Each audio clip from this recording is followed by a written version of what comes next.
You're listening to That Home Loan Hub. I'm Zibuni Salimova, here to make home loans and property investing simple, smart and stress-free. Let's get you closer to your property dreams. Hello, do you want to know how to manipulate your budget when you're renovating or building? Listen up. I've got Sam back, Sam MacArthur from Wildbird Interior Design. Hello, Sam. Hello, how are you? Wonderful. I'm Great. Curious. I want to know, what is manipulating the budget when you want to renovate or when you're building? Hit me with it. Sure. You want the full story now? Oof, all right, start up. Let's go. See how it flows. There's a couple of ways you can manipulate your budget. Obviously, it depends if you're building new or if you're renovating. Building new, you're starting from the ground up, right? Like there's a lot more, usually a larger budget involved than a renovation, depending on what you're doing. Unless you're building a tiny home. Yeah, exactly. That's very true. So it's about, like if you're renovating, for example, and you're going to renovate your kitchen, dining, lounge and 2 bathrooms, is there an opportunity in those areas to sell some of the things that you've got in your home? So this is where we're talking about manipulating the budget. You've got your budget for the reno, which might be $500,000, for example, but let's try and manipulate that budget a bit by, is your kitchen okay? Can we sell that on your behalf? That's what Wildbird Interior Design do. We can sell the kitchen on your behalf. So then you actually got money back in your back pocket. Wait, like actual kitchen, like if people already have a house and you've come in to renovate the house, you can take the old kitchen out and sell that on their behalf. We can. Awesome. Yes. And that's a fantastic for recycling. Exactly. So that's the other thing. I'm all about sustainability. So that's one thing that we've sort of, I don't think many interior designers do it, to be honest, as far as I'm aware, but that's one thing we specialise in, I guess. If I see an opportunity with even your bathroom, if there's ways we can sell, I mean, toilet's not that nice to sell, is You're it? You're gonna sell my big spa. Exactly. That would probably Big sell. spa for bigger. For spa. bigger, exactly. And that means you can manipulate your budget. So, for example, we've sold a kitchen recently for $3,500. Yeah, it was $3,500. So it meant that that's money back in their pocket that they can put towards their appliances, for example, or their floor coverings. It's any money in a renovation or a new build that you can get. Obviously, a new build's a bit different, but any money you can get back. You can't sell a piece of land. Yeah. But you can get creative depending if you're not building through a building company. When you're building new, you can buy some products for your home from the showroom floor stock, that kind of thing that helps with the budget. We got a couple of things, this is a little tip of mine, a couple of things for our new build that were brand new, perfectly fine, and we've got them in our house right now. Our bath, our tapware, our toilets, to be honest, they're all brand new, all off Marketplace. And that was just to help with the budget. We didn't go through a building company, so we project managed the whole build ourselves, and it reduced the bathroom budgets by at least a third. Like it was really, really, really clever. So don't regret that at all. And I tell clients that too. I'm like, let's get creative. Let's find something. So we've done that in plenty of homes, sold kitchens and some bathroom, accessories and that. Okay, so tip number 1 is sell what you can. Yeah. What you can sell. What you can sell, basically. Not your life or your body, but... I used to have a joke when COVID times, the property prices were increasing so much and so fast, and a lot of my clients were struggling with a deposit. I would often say, well, you've got 2 kidneys, so exactly. You could always sell one. Exactly. There's always ways you can manipulate the budget, right? All right, so tip number 1, sell what you can sell. Yes. Tip number 2? Tip number 2, so this is more specific to bathrooms, I think, because a lot of people think they need a fully tiled bathroom is what I've found. And sometimes depending what the ceiling height is, like if you've got a 3-metre ceiling height in your bathroom, fully tiled bathroom can look quite sterile depending how it's done. So, for example, if your ceiling height's 2.4, tiling the whole room isn't so bad. But if you do want to have a little bit of a point of difference and save on the budget, I suggest doing something like hardy groove on the walls, either halfway up or full height. If you don't know what hardy groove is, it's sort of that tongue and groove look paneling that you can get, and you buy it in sheets that are, I think, 1200 wide by 2.4 or 2.7 high, and you can cut them in half and put them halfway up the walls, which we've done in our bathroom, to be honest, to save on cost, but it just gives that whole different look and it elevates the space in a whole different dimension. The other cool thing about hardy groove is if you get sick of the colour, if you paint it a baby blue and in 5 years' time you don't like it, you can paint it, a sage green if you want. So, so again, with tiles, some people do find after a few years they may not like them, especially if they build with a building company and you're governed by only a couple of tile selections, then doing Hardy Groove can help save on that budget a lot more. Oh, that's awesome. Yeah. You know how I saved money on the tiling? How? I only tiled, I think, one wall. Yeah, exactly. That's Instead the of other thing. all walls. Yes. Or I did like a little L shape. Yep. L shape? Yes. Yeah, so just one side and then the other side, and that's nice. it. Yeah. And then left the rest, because I found, as you say, it becomes too sterile, or it just encloses the space without the break. It does. Yeah, it can do, definitely, if you haven't got another tile to complement it, or you've got to make sure you've got all those different textures in the space. So, yeah, that's another a handy trick to manipulate the budget. Okay, so that's still tip number 2. Tip number 2.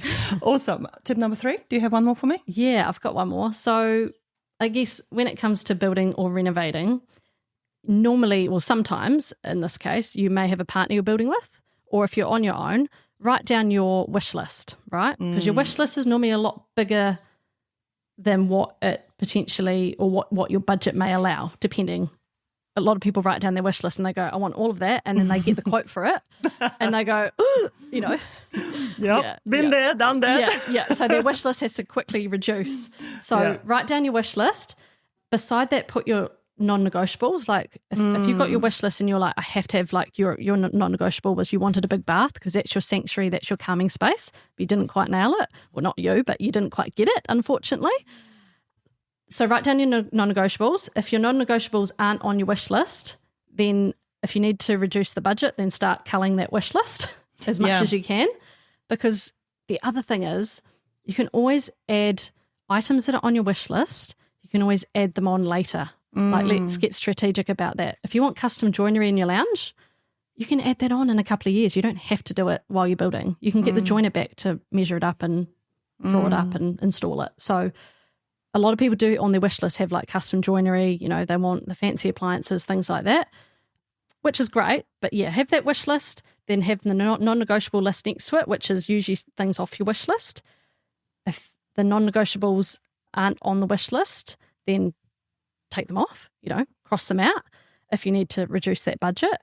But yeah, that's a great way, I think, to help manipulate that budget and make sure that you're not going to go over budget with, and even over capitalizing too. That's the other thing. You don't want to go too wild if it's not going to actually. For me, I would probably add here is future proofing. Yeah. Right? Like, think ahead. And especially a lot of younger families, they're building their home in preparation to have a baby, for instance, or to have another child added to the family. And sometimes they don't think beyond the early years. So, you know, they want to create something crazy, but then they're like, oh crap, now the kids came along and ruined it, or the kids came along and now we can't use this function anymore. Yes. So try to be also thinking ahead. Yes. Do you need to spend money on this right now? Or as you say, is it something you can do down the track once the kids maybe a little bit older? Yes, definitely. I totally agree with that. And even little things like adding in PowerPoints for a spa pool. If you want to have a spa pool in future, you don't have to have that right now if that's on your wish list, but it's not on your non-negotiable list, that gets culled. But you can also add that in later if you've got a PowerPoint there, and you can just put a concrete slab down and you're off you go. I have the PowerPoint, I just don't have the spa. So do we, to be honest. It's on our wish list right now. We're saving. Well, I told you before we were recording, you know, I said to the kids, do you guys want spa? And they're like, yeah. And I'm like, well, we're going to start saving for it together. Yes. You know, so I'm going to try to encourage them to learn about money and to learn, sorry about all the noise, guys. I'm hitting things under the table. Yes, I'm trying to encourage the kids to learn about money and to learn about saving. And if they want an expensive ticket item like spa, you know, that's easily $10,000 for a proper one. Yes. I don't want a crappy one that will just crap out in a few years' time. You know, I want a big one. I've got a big family. I want to make sure all of us can fit in it and I love that. Actually have fun in it. And to be honest, I was eyeing out one of the swim ones. Yes, we were too. But that's my husband won't let me. $25,000. Yeah. But the kids will have so much fun in the spa. And like you said, educating them around how much it's going to cost, and then the running costs too. Yes. So they know they've got to turn the light off. You know, if they're not using the bathroom light, I tell my kids, if you want to go on holiday, you need to turn that light off. It's a simple thing. So it is about teaching them, like, I want to go on holiday again, or turn that off. So yeah, you know, so educating them. Yeah, so definitely it's a good idea to put something for the future. But I've got a funny story for you about I think it was the point number 2 that you were making, when you've got all your wants and needs and non-negotiables and stuff. So when we were building this house and I wanted all these different ways of turning on lights and, you walk in here, there's a switch there, you walk in there, there's a switch there, and then all these different dimmable lights and da-da-da. And I did this massive walkthrough with this electrician. Yeah. And he wrote down everything I wanted and then he sent us the quote for like $25,000. Oh, wow. And my husband at the time went, yeah, no, we're not doing that. Wow. But now the pain is because I didn't put all the switches in the places that I wanted and we just went with absolute minimum. Yes. We only have like one switch in one location and trying to figure out which switch does what. Yes. Oh my God. It's a pain. Every night we're like, 2 years later, I still don't know. You don't know how to turn your bedroom light on. So it's kind of funny.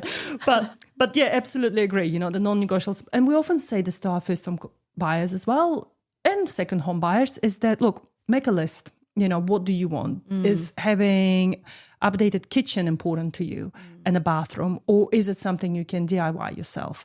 Is it having a backyard that's important to you because you've got kids and a dog, or you don't need to have a big yard because you're going to be mainly working from town and you just need to come home and sleep. Yes. So having a different list of things will help you to eliminate the houses that you shouldn't be seeing. Yes, I totally agree. Or not putting offers on them and stuff like that. But as you say, sometimes it's also meeting eye to eye with your partner because this is the moments where it will either break you or make you. Yeah, definitely. And compromising, learning how to compromise with each other. Yes, compromise is the biggest thing. I say to clients, did you know that I'm a marriage counsellor?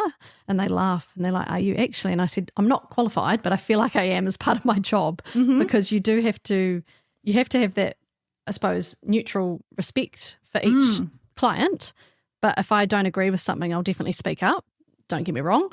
But there's also that, you got to also have that compromise between the three of us, I guess, in a way. Yeah. You've got to see their point.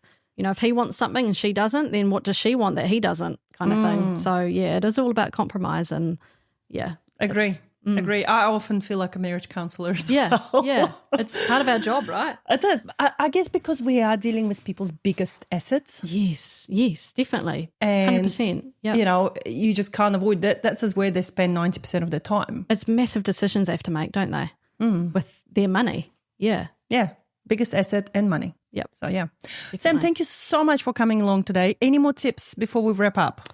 Oh, no, I can't think of any on the spot, but we'll have to save it for another episode, I think. We will save it for another episode. Thank you and talk to you soon. Thanks for having me. Bye. And that's a wrap on That Home Loan Hub. Don't forget to hit subscribe and join me next time for more property tips and tricks. Your next smart move starts here.